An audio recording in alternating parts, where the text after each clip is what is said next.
What are you wearing? A Canadian tuxedo. Canadian. I'm a hockey player. Let's go Blues. Let's go Blues. Let's go Blues.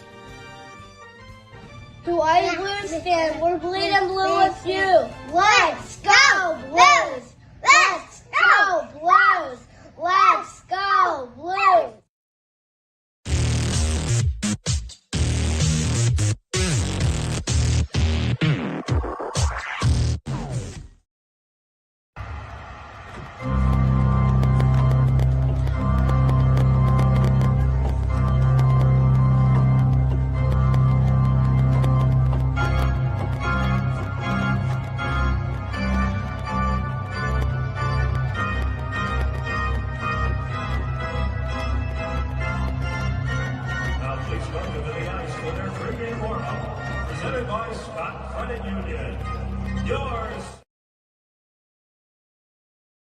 BlueNote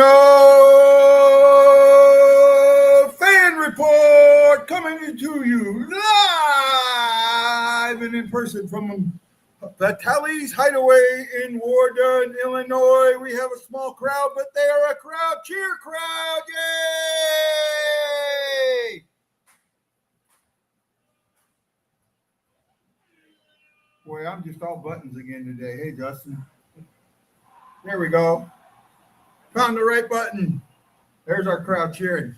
With me is Justin Scott, the ever-present co-host and new sensation on the BlueNote fan report. He's doing everything he can to help us out. Welcome, Justin. How you doing, guy? I'm excited to be here. Hold on a sec. Say it again? Absolutely. We got one of the bartenders here.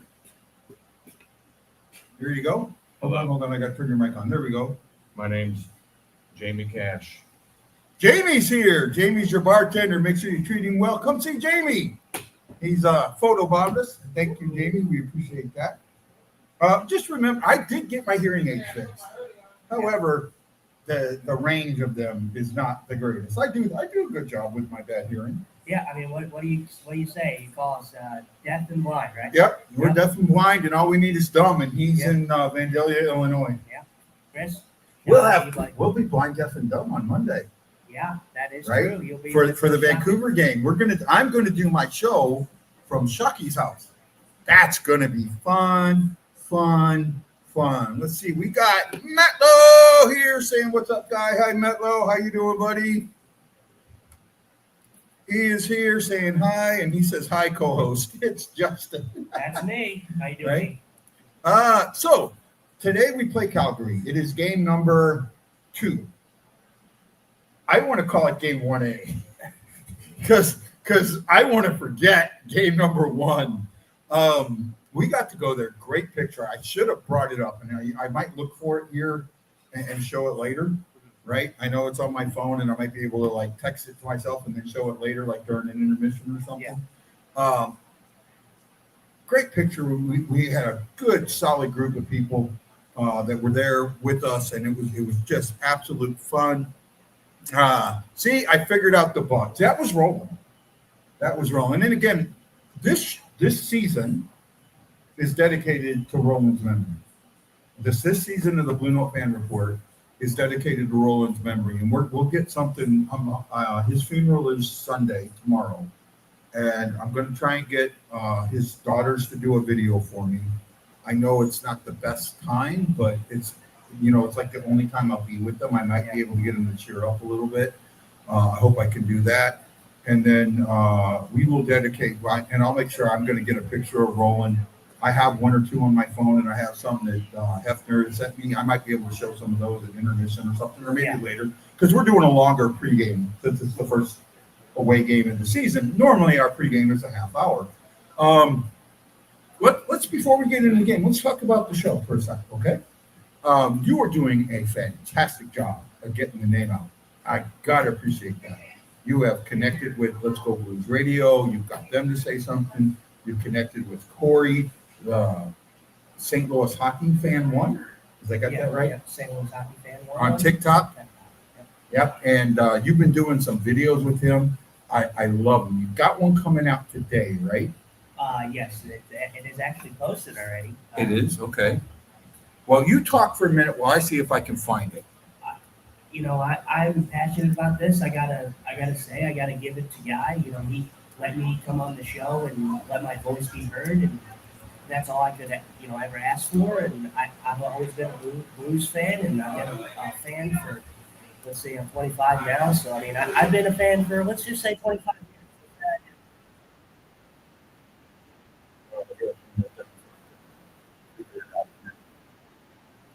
years.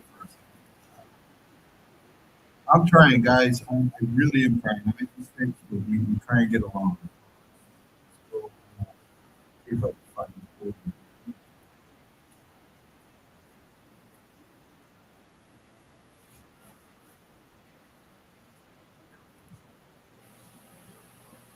Is it? Game 2 predictions should be.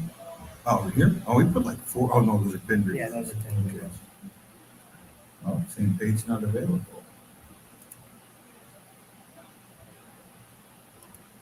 Here, man. Let me pause that. I gotta unmute it. And we gotta show it, so give me a second. Hey, I'm having some fun. This is going to be Justin's video with Corey, the STL hockey fan. They did some game 2 predictions. Normally, I don't do predictions till later in the show. Yeah. But I'm going to go ahead and show these now because it's on my mind. You know how my mind works, right? So hold on. Share the screen. And here, give me a moment. Oh, I just did the wrong thing. Yeah, I know. I'm really good. Well, good thing we started the preview. Oh, I don't. Oh, no. I don't have a problem with somebody saying hi to the name of the co-host. I think you misheard me on that one. I really do. So I don't mind you saying hi to Justin at all. I really don't. No, what I minded was people saying hi to other people in the chat room, not the co-host. Yeah. Big difference, right?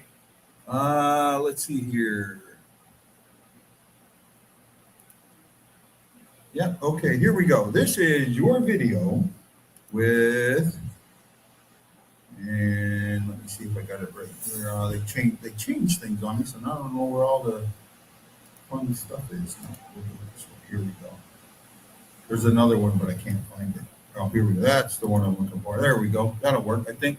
Does that work for you? Yeah, that. Doing it like that? Here we go. Here is Corey's newest video.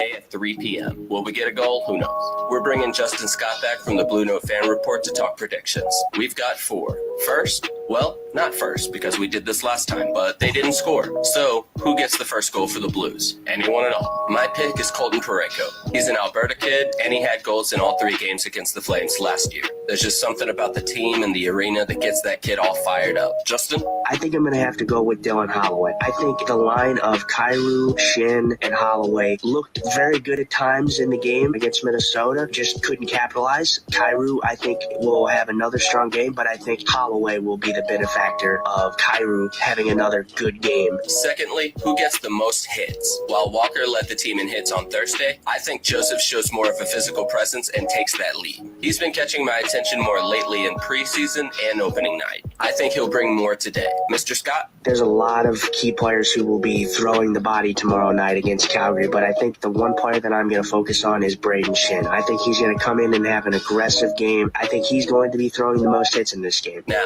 what do we think the final score will be? I'm going to go with a lopsided affair of 5-2 Blues. The Flames are coming off of a loss as well, and I think it's going to come down to who wants it more. And I think the Blues do. Justin? I think I'm going to go with 4-1 in favor of the Blues. I think the Blues are going to come in being very pissed off that they got shut out in the home opener, and I think that they're going to take that, and I think they're going to run with it. As for the fans who are overreacting about one loss, it is only one loss, and I think the Blues will be fine. And lastly, who do we think will be the player of the game? Keeping with the trend, I'm going to go with Matthew Joseph. Like I said, I think he brings more today, and I think he gets a goal, an assist, and a ton of hits. For the last time, Justin? I think I'm going to go with an outlier, and I think I'm going to go with Colton Parayko. Colton seems to always be a Calgary killer, just like Ryan Hartman is in Minnesota for us. I think Colton Parayko always seems to have these great games against Calgary, and it's kind of under the radar. Let us know your predictions in the comments. Love you guys. Let's go Blues. The St. Louis Blues. And there we go. There were Justin and Corey's predictions. Let me see if I get the right thing. There we go. Justin and Corey's predictions for the St. Louis Blues game 2. Okay. I'm more on board with yours than I am with Corey's. Yeah, I think the one thing that will probably keep the game a lot closer than what me and Corey might have thought the score would be Dustin Wolf. I am a big fan of Dustin Wolf. He didn't start the season all that great, but Calgary has a win on the season. Unlike St. Louis, but I do think that has a lot to do with the play of Dustin Wolf because generally the Calgary Flames are very stagnant when it comes to offense. They don't seem to score very much. Well, so you actually bring up a really huge point that I wanted to talk about today anyways. But my issue with Corey's is if Joseph is the guy getting the goal and the assist, we're in trouble. We're in trouble because he's not that guy. I get that Corey's maybe seen something from him that he likes, but in my eyes, he's not that guy. If the guys getting the goals and assists are not Kyrou, Holloway, Shin, Thomas, Bushnevich, and so on, and I'm going to be a little worried. I can see both sides, of the argument, but I think the way I think about it is I think about it more of a positive because I think it speaks to the depth of the St. Louis Blues. Me personally, it might be an outlandish opinion to some, but I think the Blues have one of the better forward depths in the Central Division, even though the Central Division is tough. And we don't see great play from guys like Joseph and Texier all the time, but I think the fact that the Blues have that depth there is a really good thing. Yeah, I get what you're saying, and I think depth-wise the Blues are probably third, maybe fourth. I would go Colorado, Dallas, and either Minnesota or St. Louis and kind of flip-flop them. Yeah. Right? I could do that. For me, and we'll get into – you brought up Dustin Wolf, and that's great because you bring something that I want to talk about that we saw on Thursday night was sock selection, right? Grubauer, high glove. That's where you aim for. Philip Gustafson. High glove. That's his weak spot. Almost every single shot. Yeah, right in the crest and logo. Right in the logo. Right in the logo. I think we'll tackle most of that, throughout this, pregame show. We're talking about what we saw wrong in that game. And I think the two biggest things were we hear it a lot, but I think net front presence, we heard a lot of that last season. That was a big factor in this game.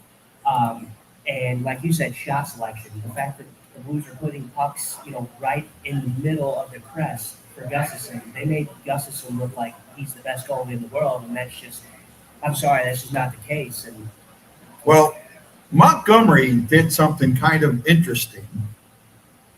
This is an article from The Athletic, right? And he called out some of the players.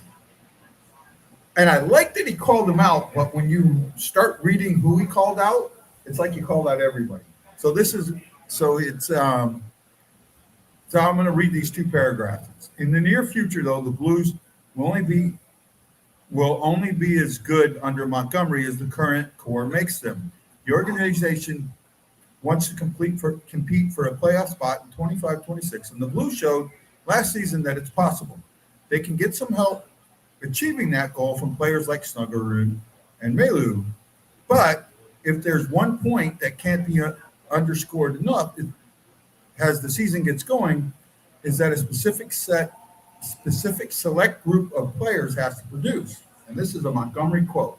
Absolutely, Montgomery said Friday. It's got to be Braden Shen, Robert Thomas, Jordan Kyrou, Pavel Bushnevich, Dylan Holloway, And then on the back end, it's got to be Colton Parayko, Justin Falk, Cam Flower, and Philip Boberg, and then goaltending with Bennington and Hoffer. He basically called out the top two lines, the top four, and the goaltender. Yeah. That's not calling anybody out. It's almost like calling out the whole team. Yeah, I mean, he's just pretty much saying, we need our star guys to be the star guys. And me personally, I didn't get a chance to go back and rewatch the game like I wanted to, but the way I look at, first of all, I think Jordan Kyrou actually had a decent game. He was creating some offensive chances. Like I said, the two key things that came down to Minnesota getting the edge in this game was the net front presence and the shot selection. I think as for when you look at the game as a whole, the Blues outshot Minnesota the whole game. Yeah, they did. Well, not until the second period. It was 7-7 going into the second. Yeah, and then in the second, it was Blues had 13 shots to nothing. Yeah. Against Minnesota. So, but the problem is on Minnesota's first shot in the second, which was like 10 minutes in, they scored. Yeah, they scored. Yeah. Right. Now, I showed you this earlier, and I don't think I can't. I wish I could get you on it. I can't. At one point, I got put on the NHL media side. Yeah. So I have access to that. So I can go back and we can look at a score sheet.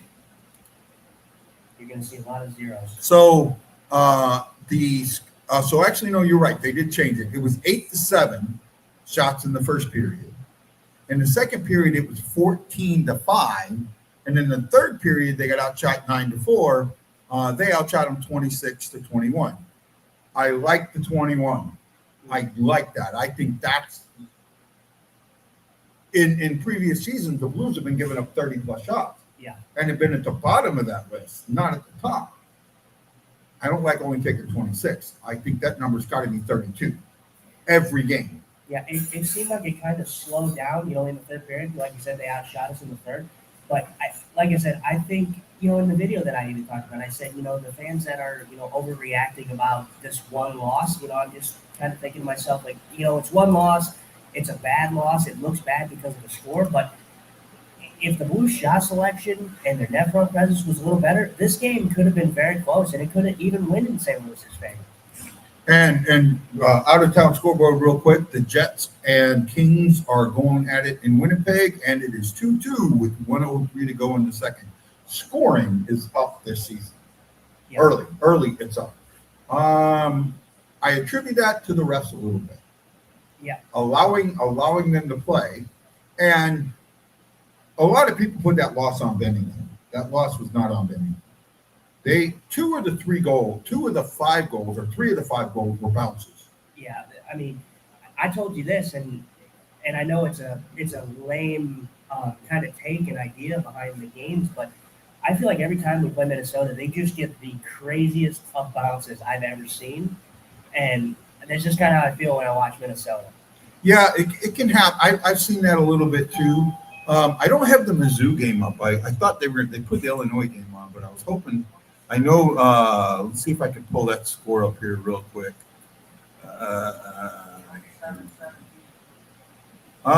They are getting trounced. It's 27-17 with 3:05 to go in the fourth. Mizzou's going to take their first loss of the season to Alabama. I didn't expect them to beat Alabama, but I would have liked to see it a little bit closer. That 10 points isn't that bad. It's not a complete spanking, right? Yeah. As we're continuing on here, if you're out there listening to us and you are in the St. Louis area, take a quick drive up I-55 and come to Wharton, Illinois, and join me and Justin at Vitale's Hideaway. They got some great food. He's been munching on the pretzel bites. I got some catfish coming. Yes, I'm sorry, guys. I'm going to eat during the show a little bit. You got to forgive me, 3-hour show, and I just got to deal with it a little bit. I know you guys love me anyway, so you'll figure it out.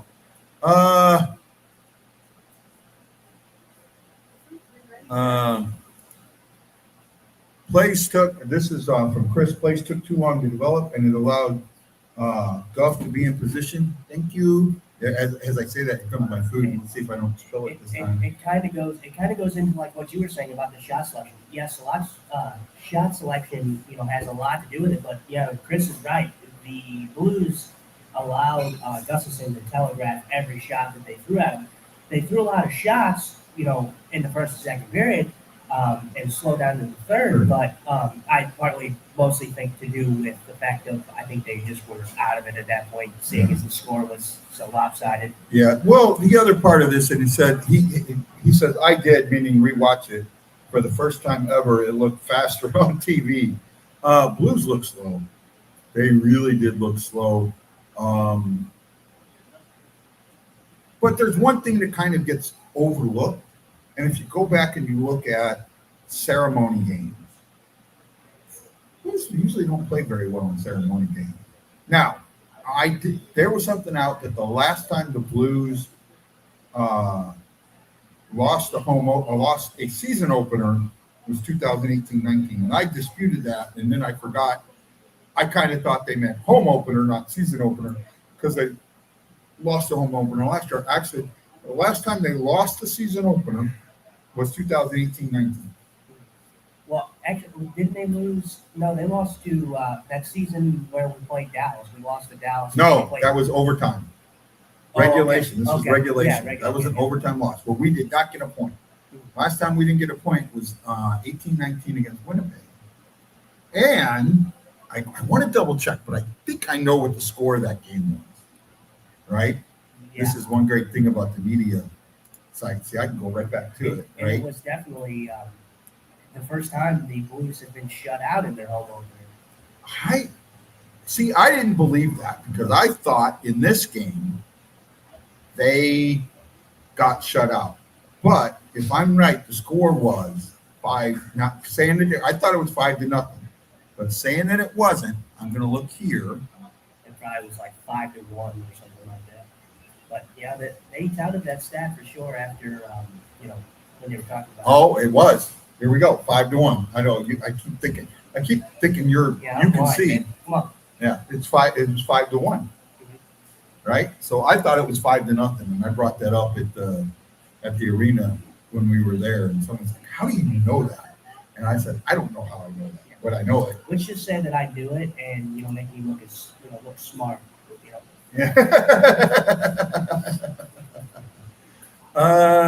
Here we go. Let's see. Get back to today's matchups. Today's matchups in the NHL. 2 afternoon tilts. At the end of 2, I said 1, it's 2. I apologize. It is 2-2 Kings and Jets at 3 o'clock our time in about a half hour or so, maybe 40 minutes or so. The St. Louis Blues are in Calgary at the Scotiabank Saddle Dome to take on the Flames. Hopefully, douse the Flames and I do the little when I do the shows, I do the little blurs. Yeah. Right. I almost put Antichrist for Kadri there, but I backed off of that. That would have been fitting. I know it would have been fitting, but I backed off of that. A little out there. Later tonight, the Sabres are in Boston. The Maple Leafs are in Detroit. New Jersey will face off against the Lightning. Ottawa will take on the Stanley Cup champion Panthers. The Caps and Ovi will take on the Islanders. Rangers against the Penguins. Flyers against the Hurricanes. Canadians will take on the Blackhawks at United Center. The Mammoths are in Nashville at Bridgestone Arena. The Blue Jackets will hopefully rebound and make the Wild suffer their first loss since we couldn't. That's at 7 St. Louis time. At 8 St. Louis time, the Stars are in Colorado to face off against the Avalanche.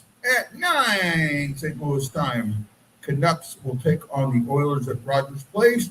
The Ducks are at the SAP Center in San Jose to face the Sharks. And the Golden Knights, the last game of the evening, will take on the Seattle Kraken at Climate Pledge Arena. Also, if you're a fan of live country music, I think it's country music. They have a band here tonight at 9 o'clock at Vitalie's Hideaway. You can come out. See if I can do this without spilling my food like I did last time. This is my catfish platter with hush puppies. Looks really good. I'll grab me a fork later and munch on them. Let's see here. What else have we got to talk about for a little bit? It's actually Get great. all your friends. We got 7 people watching. I'd like everybody who's watching that can do it, say hi. Go hi. And one thing I'm going to do, I meant to do this. There we go. I heard that. Yay! We got some crowd. I'm going to send my mom one. My mom doesn't watch. See, you got your mom and dad here. My mom and dad won't watch my show, so I give you credit for that. Let's see if I can find the show on YouTube and send them the link. They may watch it. They don't have YouTube, so they don't have it as what do you call it? Like an app. They couldn't respond, right? Yeah. They couldn't respond. You have to be signed in to Yeah, respond. I actually, I do the. I'm not sure if you saw. We're not going to, go over, the games that are happening tonight. You already did. I did do predictions. Did you, speaking of Vegas, did you see the game against the Sharks? No, I tonight? did not. No, I did not. Absolute chaos. I was absolutely flabbergasted at what I watched. I'm not even gonna lie. The Sharks, they were gonna seal the game, wrap around the puck in the open net, didn't go in, and then Eichel comes down and scores from the blue line, to give Vegas a tie game, and then they go into overtime, and then the Sharks goalie rushes to the blue line in 3-on-3 overtime and loses the game for the Sharks. And the Sharks look pretty good in this game. The Sharks goalie did what? He skated to the blue line to try to play the puck, Yeah. and the Vegas player knocked the puck, and then Riley Smith walked in and put it right in the empty net. Oh, wow. It was absolute chaos. That's the best way I can describe it. Mizzou's down 3 with 140 left. Ooh, go Mizzou. And then he goes, this was the first time we were shut out for an opener. Yeah. Yeah, I thought that was wrong, but I was wrong. So, I shouldn't go against the, people that have the stats right in front of them. Which is a crazy stat if you think about it, because I look at this roster and we've talked about this roster for the whole summer, and we're super excited. The talent on this team, you just got to think to yourself, like, how do they get shut out? Yeah, no, I think something got brought up. Shockey brought this up to me, and I think it might have been on something else. He sent you the video to you of the Sharks game. I might have to look at that here in a bit and see if we'll play it. The fact that during the preseason these guys didn't play together. Yeah. That had a lot to do with some unfamiliarity and things like that. And it's highly, highly, highly possible that that's what happened, right? But you look at the Senators game, and they were clicking.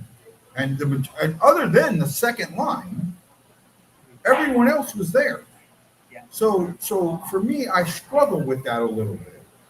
Now, look, I know you put Suter on the third line instead of the second, but Montgomery did exactly, I don't know if you saw it, but I think minute-wise, they were almost the same.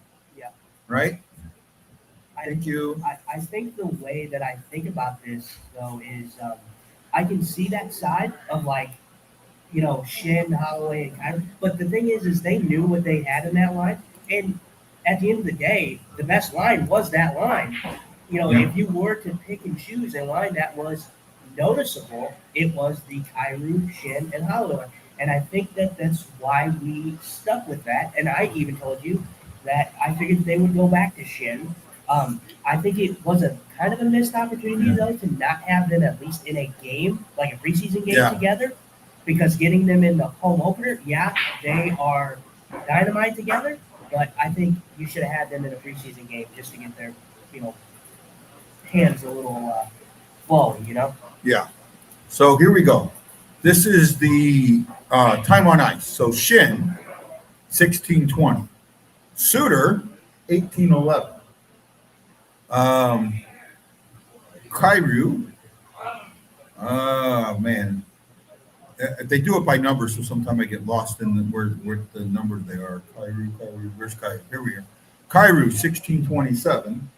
Who was on that third line? That was Joseph and No, not was it Neighbors? Okay, Neighbors and well, and Suter. So Joseph ended up with 12-19, so that dropped a little bit. And then Neighbors had 14-14, and Holloway had 17-58. So he kind of ran them like that. I think Suter got a little more time because of the power play and the penalty kill. well, and I forgot to mention, I had Neighbors down there, but they Montgomery did bump Neighbors up to the first line with. Yeah, they did do some changing there. Yeah, Snuggerud came down to the third line. yeah. Well, Snuggerud entered it with 16:05. So I told you I don't think Snuggerud's ready for the top line. I know he did it for the last couple of games of the season, but everything was rolling good then.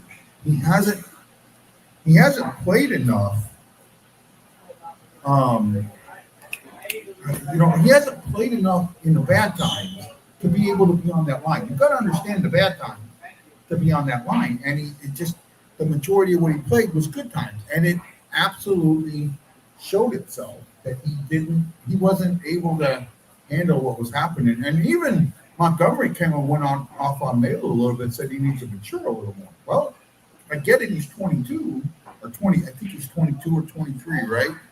I'd have to look at come in here to look at how old he is. The way we kind of viewed like Snuggerud is, I think he has the talent there. Thomas, I think will do him well. And this is only the first game of the season. That's why I say we don't overreact. And it's just like Montreal. I didn't really hear any craziness when Montreal played their first game. Like Ivan Demidov, who is going to be in that Calder race, he looked pretty bad in their first game. So I am not putting too much stock into one game. I get it. The Blues got who looked really good in Montreal's game. Yeah, our buddy Balduke. I will say though, I think Balduke is a great addition for them. As for his first goal, yeah, it's just typical garbage. I mean, you watch the goal, he scores, so yes, it's a goal. Doesn't he have 3 goals? He does have, yeah. He scored the other day. He's either got 2 or 3. I think it's 3, and Yeah. I think one of them on the power play. I think Balduke is actually playing first line, or first power play for Montreal, which is a good move. He played first power play for us a little bit, I think. Yeah, he did because he Right. was good with So powers. that's going to be. I mean, our special teams, which I thought were going to be much improved, looked much misaligned in the last game. The power play got the first 2 power plays got pretty good. Our first we had 2 power plays, right? The first one got some good pressure. The second one just looked absolutely discombobulated. Yeah, the second one didn't generate much. If they can get in the zone, I'm okay. It's the fact that when the other team clears the puck is what I'm worried. I'm like, oh boy, the Blues aren't going to be able to get in and set up because they always seem to struggle breaking into the zone. But when they're in the zone, the movement looks great. I'm trying to bring it up here. So the Blues had 2 power plays. They're 0 for 2. They're 19th in the NHL. Everybody is. Penalty kill. They are 1 for 3, 677. They're at the bottom of the hill on that. But hopefully they're going to come up. I mean, they're going to get better. I do see that. Well, and the thing I got to say about that is the penalty. I'm not putting the penalty kill in the preseason looked great. I mean, they were flawless in the preseason. The way that I look at the penalty kill in this game is their third goal was a result of the Minnesota Wild player holding the stick, which led to the goal. Yeah. So I don't really view that as a mixed structure from the St. Louis Blues. I just view that as a missed call that should have been called. Yeah. Uh-oh. Oh, Corey did a video for us. All right, let's see if I can find that. Where's TikTok here? Let me see if I can find that here. Do a quick refresh. See it on here, but it might be.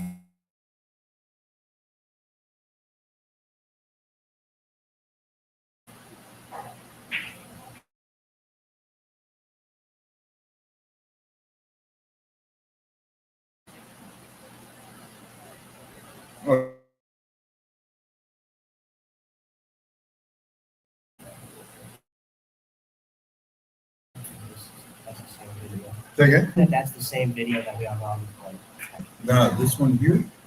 I don't think so. Because that was, oh man, that's suck.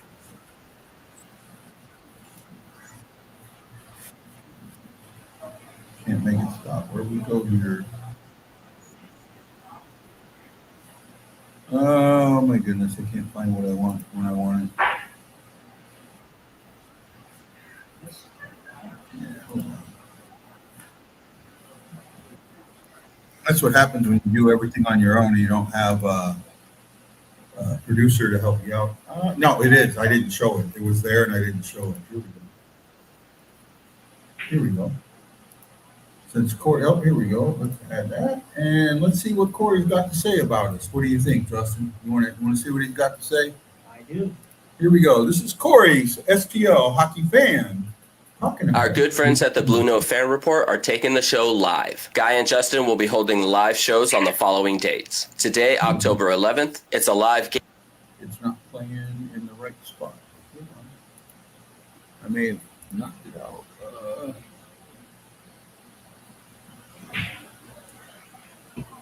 It is not playing out of the machine. I know it was earlier. At least I thought it was.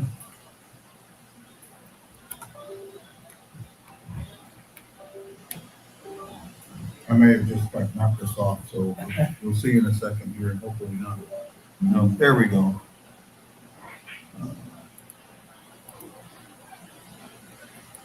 There we go. Now let's try this again. Our good friends at the BlueNote Fan Report are taking the show live. Guy and Justin will be holding live shows on the following dates. Today, October 11th, it's a live game day show against the Calgary Flames in Warden, Illinois at the Vitale Hideaway. October 19th in Maplewood, Missouri at Cusimano's Bar and Grill. And October 25th, it's another live game day show against the Detroit Red Wings in Cedar Hill at the Elks Lodge. Hope you guys will support a great show and great people. Love you guys. Let's go Blues. Can you put that one on Fox Sports? There we go. Our good friends at the BlueNote. Thank you, Corey. Greatly appreciate that, buddy. Really do appreciate that. Shockey says the first two were perfect. He says sounds cutting in and out. That might have been on us. Where we at here? Go back to the. We're missing some comments and. See if I can figure out where we're at in the comments.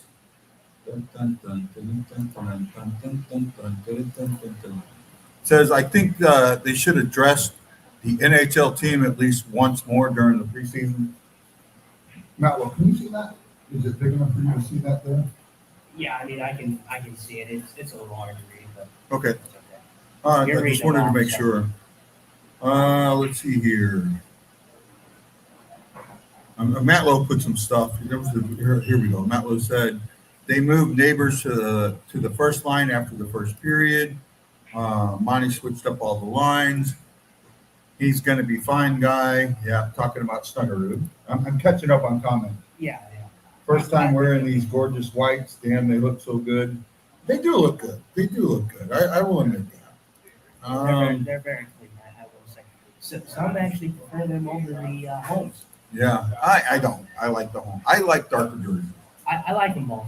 I'm not. Sound's cutting in and out. Hopefully we got that fixed. Guy just bar hopping at this point. Texier is in. Torp is out.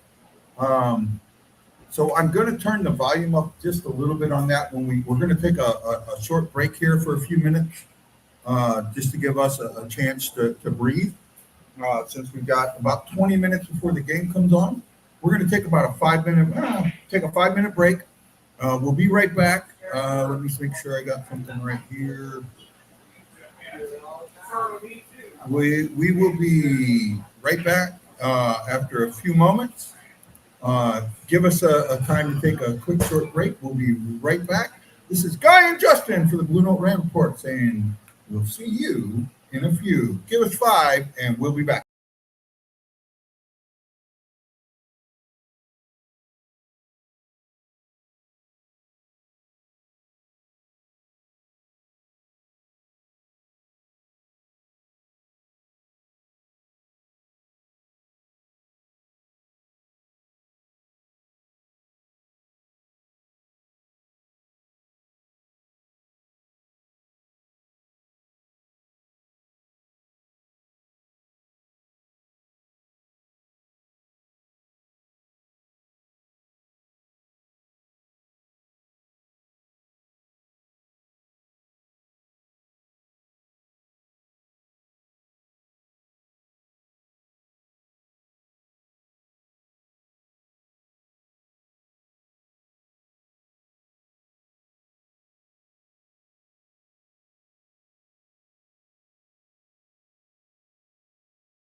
Welcome back to the BlueNote Fan Report. We took a little break.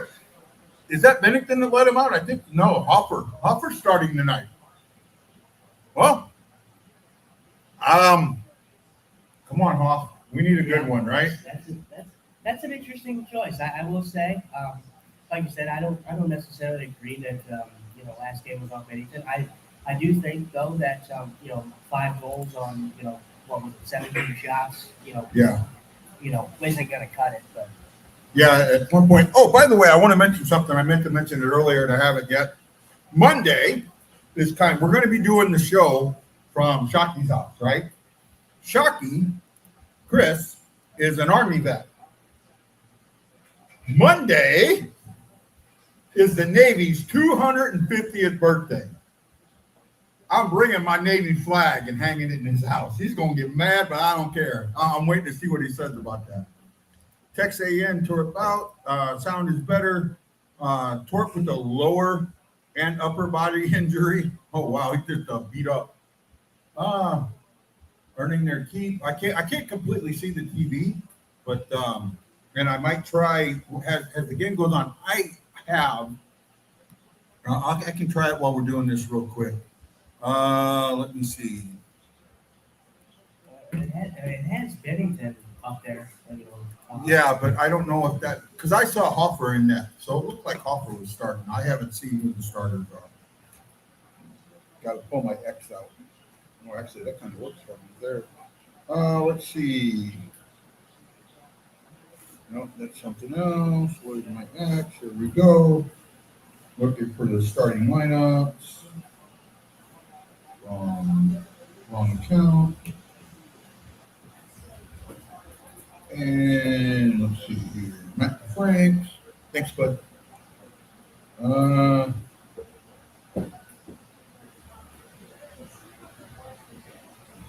Here's the projected lineup. Maybe. Here we go.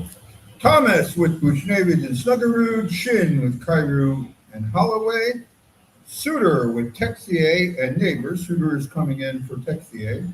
Or no, for Snuggerud. Joseph for Bookstad with Joseph and Walker. And yeah. Fowler with Pareko, Boberg with Paul, Tucker with Malu. I would like to see Kessel in today. And then Joel Hofer will be the starter. And it reminds me, I screwed up. I didn't set my fantasy lineup.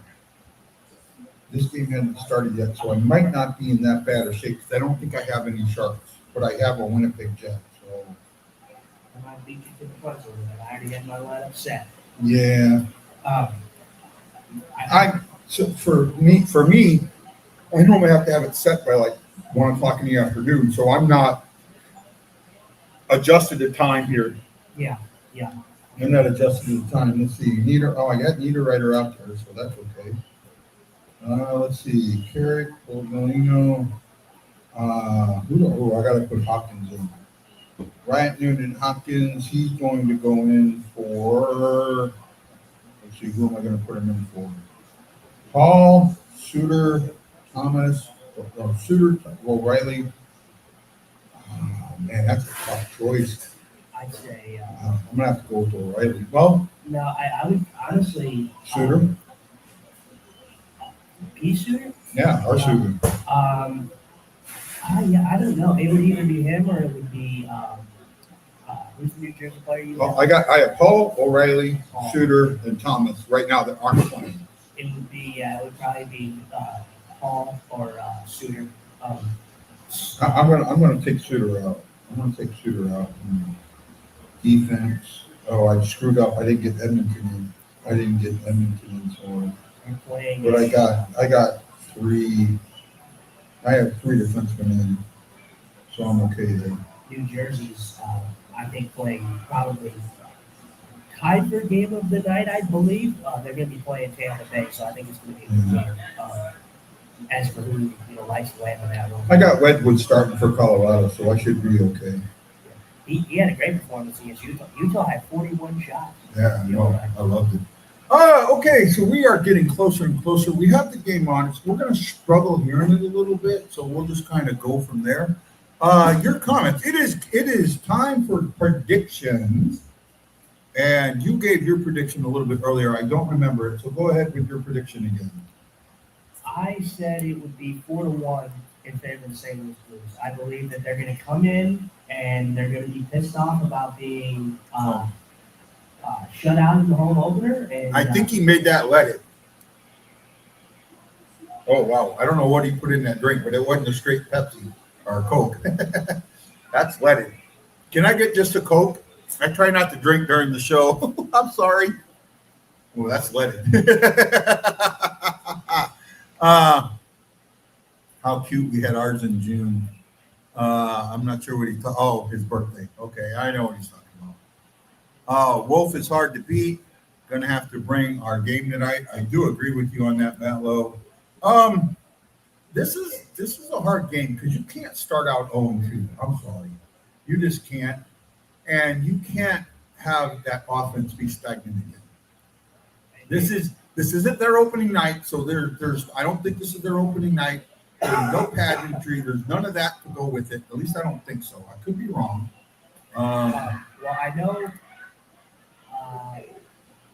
Actually, I believe it might be their home opener. I could be wrong, but it might be because I know they played Edmonton on the road. Nope, they lost at home. Okay, so yeah, they lost Yeah. it, and they actually won the game in Edmonton. No, that's us. I take that back. No, that is their home opener. Okay, yeah, that's what I was thinking because they played Edmonton in their first game, and impressively, they were down 3-0 and came back and won that game. And, your favorite player, douse and Kadri, ended in the shootout. Yeah. So yeah, this is their first. So this is their home opener. So you know what? Take advantage of that. Oh, I'm trying to get over it. I mean, the leaded. I appreciate it being leaded, but I try. Believe it or not, I try not to drink when I do this show, right? And I try and focus on what we're doing. I'm looking forward to it. I may end up turning the volume up a little bit so we can hear the game going. I don't think because we're talking, it's not catching on the mic, so we may be able to turn it up a little bit. Yeah, just a little bit so we can hear it. No, you can leave that here. That's fine. I don't know what it is. It's 2 ounces. Huh? I usually drink Captain and Coke, but that's loaded, right? No, leave it here. I'll drink it. But Okay. I need just the Coke. I need to. When you expect one thing and it's something different, it throws you for a loop. Yeah, snuck up on you. Huh? Yeah, it does jump up on you, Yeah. right? Got about 6 minutes before game time. I think that this is going to be a game where It's Jamie's. It's what? It's Jamie's. Jamie? Yes. Oh, just a Captain and Coke to sip on while I'm doing this. Oh my goodness. Chug. He says 5-2 Blues. I think it's going to be a close game. I'm going to go 3-2 Blues. I can see that. I think, first of all, Dustin Wolf's save percentage, is lower than expected. I think that is the start of the preseason or start of the season. Yeah. Dustin Wolf is a good goalie. He is the main reason the Calgary Flames were even in the playoff picture last season. Oh, I agree. They were. When you talk about stagnant offense, the Calgary Flames did not score a whole bunch. Yep. Wolf really helped that team, down the stretch. Yeah. I think we're definitely going to have to see better shot selection in this game. Yeah. I mean, you cannot afford Minnesota. That's one thing. Minnesota is leaps, I think, better than Calgary. Okay. That I can see, but Calgary, you're going to have to take advantage. Who gets the goal? Blues first goal? I said that my prediction was Dylan Howard. I like that. And like I said in my video, I think it's going to benefactor. I think it's going to. I'm gonna go a different route, and I normally do not do this route, but I'm gonna go Snuggery. I can see. I think. I guess you know what? I don't think Corey took Snugger. Corey told me he was going to take Snugger in. No, he didn't. I forget who he took. I think he took Joseph. Maybe. Yeah, he took Joseph. I think Snugger is a good guess. I think, like I said, Holloway is my choice because I think Kairu's going to have another game, and I think Holloway's going to be the benefactor of getting the goal. Here's a good question out there for you. What predict something that's going to happen during the game. And I'm not talking like somebody wins it. I'm talking about something that you wouldn't normally. I'm predicting, and this is, I'm going to throw mine out there right out so you understand what I'm saying. I'm predicting a Thomas shorthanded goal. That's a good one. Mine would actually have to be that Thomas gets 2 points in this game. Would be my guess. I mean, maybe that's not as outlandish as that, but I think I'm a big Thomas guy. I think taking Thomas as my player of the game per se would have been just too obvious of a choice. But I think he's going to have a big game tonight. He's a competitive guy, and when he loses, you can tell that gets under his skin a lot. Here's what I think should happen. So, because of the last game, you're going to think that the Blues need to fight, right? That someone's and I don't think Calgary's going to be up for that. So I think on one line, you just put Shin on one wing, Walker on the other wing, and after the faceoff, have them just go beat the crap out of each other. And me and Corey were going over questions, for our predictions, and he's like, should we do fight? And I'm like, I really don't expect to fight this game. I just there's not a lot of animosity. The only player that I could see, getting over the skin is obviously Kadri, but the Blues and Calgary don't really have a heated, rivalry with one another. Matt Lowe says Snuggie wires one on the power play. His first of the year. I'm still not. I predicted him for the goal, but I'm still not sold on him. Yeah. You know what I mean? Yeah, I like I said, I think that we're going to look back in this in a couple weeks, and Snugger is going to be playing pretty consistently, and we're going to be like, oh, man, we were wrong to doubt in the beginning. That's why I'm not really overreacting to a lot of things, that I saw from the first game, even though they lost 5-1. Yeah, I get what you're saying. I really do, but I'm not there yet. And I just think that him being on a third line, I think Neighbors has earned being on that first line, right? Neighbors has come here, shown what he's got, been that guy, done some power play. He's getting knocked down for a guy that, in my eyes, hasn't really earned it yet, except through reputation. And I'm going to struggle with that a little bit. Yeah. Right? I'm going to struggle with that a little bit.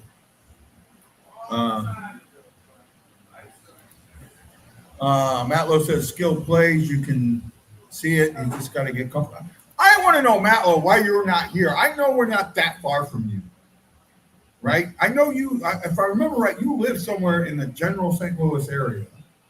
So why aren't you here tonight? This is your chance. Why the hell aren't you here tonight? Answer that, Matt Lowe. Why aren't you here? I know why Chalky's not here. I get that. He came for the last one. So we were deaf, dumb, and blind, right? Yeah. And we'll be deaf, dumb, and blind Monday. Yeah. Right? That'll be a good show. Me and Chalk will be live from his basement watching the game, and then Justin's going to be at his studio, his home studio, where we've done this in the past. Southeast Missouri, 70 minutes. Okay, so you're 100 miles from me. Okay, my bad. I thought you were a little closer. My bad. You can come up to the Cedar Hill one. That's a lot closer to you. Cedar Hill for the Detroit game. Come up for that. We've gotten to go to 2 games so far, you and me. We didn't go to the last one together, but we were there at the same time. We're going to try and do 2 more games. Again, we talked about it offline. Yeah. I'm going to try and do a couple. I don't know how. I'm going to the Chicago game. The owner of this establishment, it's his birthday, and he's invited me out. He got me a ticket for the game. He said this place is always open to me if I want to come. So, really great guy. I love it. Used to be closer. Well, I mean, I don't know where you are, but Cedar Hills, I think, should be pretty close to you. And it's on a Saturday evening. Not like, you could, if you want to.